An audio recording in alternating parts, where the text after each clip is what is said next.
Okay. I'm joined by American Studies students to speak about studying abroad. Heather, tell me where you studied and what you liked about it. I went to the University of Maryland, Baltimore County, and I liked it because of the location and because the variety of different things I could study over there. So there's more history, more politics, radio, film, just bits of law, all sorts.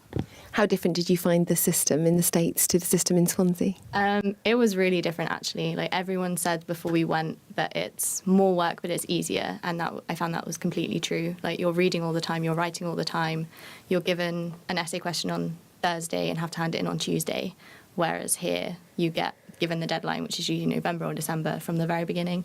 So it's much more kind of fast-paced and kind of a lot more knowledge, but not as in-depth as it is here. So it's different. How easy, Holly, was it to make friends when you were over in America? I found it really easy. Everybody's so friendly and approachable. So for me in Utah, we had a week of international orientation. So that's when I met everybody else on the J1 visa. So I made friends internationally, really easy. I lived with Americans for my year, so that was really easy. They introduced me to all their friendship groups. So yeah, I didn't have a problem. So yeah, good. And are you still in touch with those friends now? Yes, I am, yeah. No, I'm planning on I have a lot of German friends, so I'm planning on seeing them soon. And I'm going to go back to America in a couple of years, I think, to see some of my friends. Hamish, what did you think was the most rewarding part of your time abroad? Knowing that I can be independent, I think, was a big part. Obviously, you're going away from. Like Holly, I was on my own, so I went to a completely different part of the United States I'd never been before. You're put in a position where you have to make friends. You're not in your comfort zone, and I think that's one of the most important things. I proved to myself that I can do it, and it looks fantastic for employers and things like that to turn around and say that I spent 10 months in a completely alien culture to me for the most part, and that I've succeeded, I've survived, and I'm back here to tell the tale.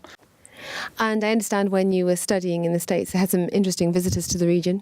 Absolutely, yeah. When I was there, it was primary season, so all the candidates from Ted Cruz, Donald Trump to Bernie Sanders, they all came down to South Carolina to kind of pitch to students in particular about why they could lead their country. So I did. I had Donald Trump came over. I went to go and see him. Bernie Sanders as well hosted the rally, and it was fantastic to kind of see the kind of support that people have, the atmospheres that are in these rallies, and why people ultimately are supporting these candidates. It really gave me a flavour and an understanding as to what it means to be American in a way, and the patriotism these people have to go out there and support their candidates through thick and thin. Ultimately, I kind of got that understanding through being in South Carolina at the time of the primaries.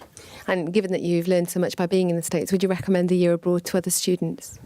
Absolutely. Again, it's the independence you gain from it, the understanding, the amount of traveling you get to do as well. I mean, America's so unique, and the amount of cultures it has going on, that 100%, it was probably by far the best thing I've done so far in my life. Thank you all very much.